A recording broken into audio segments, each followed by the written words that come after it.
Move ചെയ്യുമ്പോൾ രണ്ട് സൈഡിൽ നിന്നുള്ള മരം കിട്ടും. ആനകൾ വഴക്കാളികളാകുന്നു.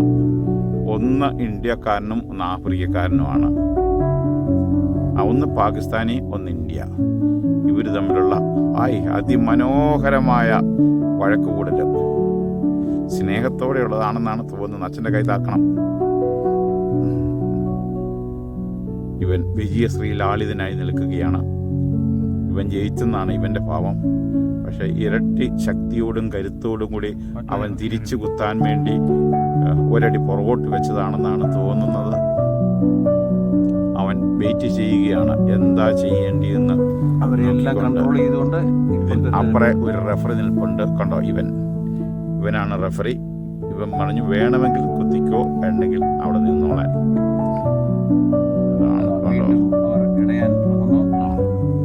അവര്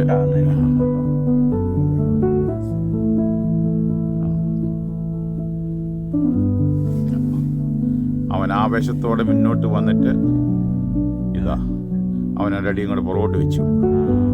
ആവേശം ഇവിടെ നിൽക്കുന്നതാണ് വലിയ കേട്ടോ.